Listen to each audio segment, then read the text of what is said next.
Wih, cek cek cek 1 2 3. Testing, mic check di Ternate. Salah, di studio kesayangan kita. Bang, lu kan di Jakarta. Oh iya ya, Yes ya bang, bisa aja. Yaudah deh, cus lanjut. Oke guys, balik lagi di podcast yang selalu bikin kalian overthinking dikit, tapi happy banyak. Selamat datang di Satu Rasa Beda Suara. bareng gua David, si tukang ngoreksi grammar di dunia maya. Dan gue Safa, si host yang cuma model vibe dan kopi dingin. Hari ini kita nggak berdua aja dong, udah kedatangan 2 teman keren yang ready buat spill the tea tentang Bhinneka Tunggal Ika, tapi yang versi daily life, bukan yang di buku sejarah doang. Halo semua, aku Riko yang lagi susah banget bedain beragam sama beragam-ragam. Dan gue juga yang kalau ketemu orang baru auto nanya, kamu sukunya apa? Biar ku kasih nickname lucu. Bisa aja Bang Yoga. Oke, langsung aja teman-teman. Jadi hari ini kita mau bahas gimana sih rasanya satu rasa beda suara itu di antara kita, anak muda, dan Gen Z. Mulai dari masalah nongkrong, playlist musik, sampai war di kolom komen. Keep it casual aja guys. Ingat, Bhinneka Tunggal Ika itu bukan cuma semboyan, tapi seni ngumpul bareng orang yang beda-beda. Tapi NKRI tetap di hati. Oke, langsung yuk, gas. Oke, start dari yang paling relate dulu deh. Kalian pernah nggak sih hangout bareng, terus pas gantian nyetel lagu, rasanya kayak pindah dimensi gitu? Waduh, sering banget. Vibe aku tuh maunya pop atau lagu rock. Terus tiba-tiba si Yoga muter lagu drum and bass. Kepala aku auto pusing, tapi jantung tetap berdetak ngikutin vibes lagu yang super cepat. Itu kan diversity yang nyata, Saf. Itu namanya adaptasi kultural kok. Gue pernah pas road trip, si Sapa setel musik tradisional Jawa. Terus Yoga putar death metal.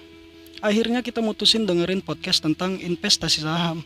Itu cara damai. Nah, David bener, diversity itu kayak sambal di Indonesia. Pedasnya sama-sama nendang, tapi bumbunya beda-beda. Ada sambal terasi, sambal mata, sambal dabu-dabu, semuanya enak. Tapi jangan dicampur jadi satu, nanti jadi amburadul. Wait. Analogi sambal itu deep banget yo. Jadi intinya Bhinneka Tunggal Ika di circle kita itu setuju buat beda-beda dan gak usah judge kalau teman lo suka nonton sinetron azab versus yang suka nonton anime. Bener banget. Di grup chat kantor, ada yang selalu pakai bahasa daerah yang bikin kita harus copy paste ke Google Translate. Awalnya sok, tapi lama-lama jadi ilmu bahasa gratis dong. Gak perlu kursus. Itu level up dalam pergaulan, tapi jujur, yang paling sering gue notice itu logat bicara. Kadang gue ngomong A karena logat gue kental, teman gue nangkapnya Z. Jadi harus double check terus. Kalem, itu namanya kearifan lokal dalam miskomunikasi. Intinya, kita semua sama-sama berusaha ngertiin Bhinneka Tunggal Ika itu kayak kode QR, beda-beda. Tapi kalau di-scan, isinya sama, pertemanan. Ih, bagus banget Bang Yoga, deep banget. Oke, sekarang kita masuk ke area yang tricky dikit. Stereotype. Kita tahu stereotype itu sering jadi toxic. Tapi di circle Gen Z, kadang jokes tentang stereotype malah jadi bonding. Kalau kalian gimana? Setuju banget. Aku dari Lampung. Kalau temen-temenku ngejoksin aku, kalau aku harusnya logat Lampung banget.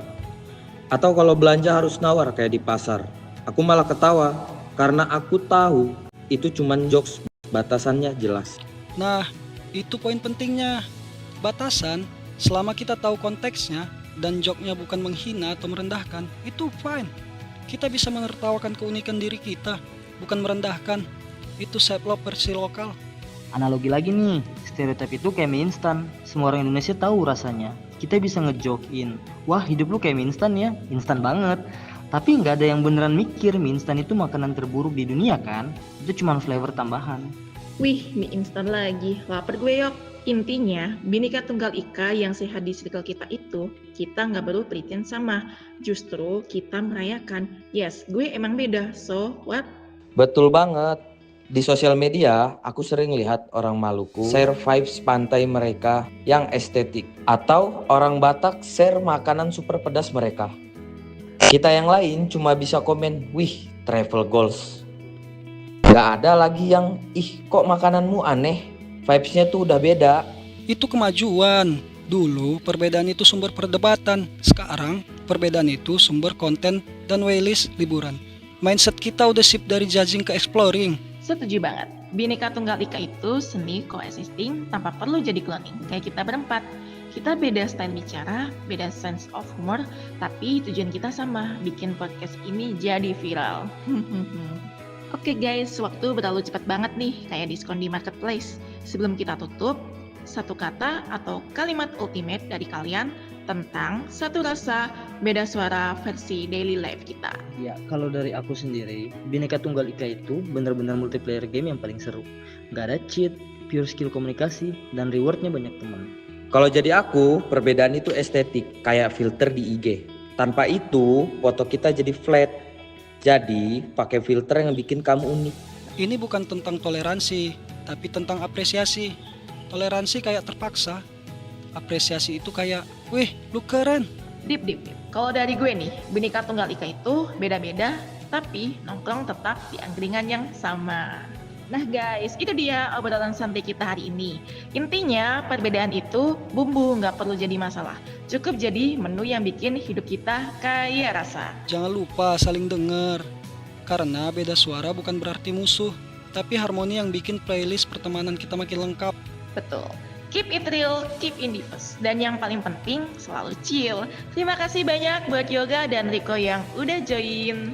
Thank you, seru banget. Sampai ketemu di kesempatan berikutnya. Bye-bye.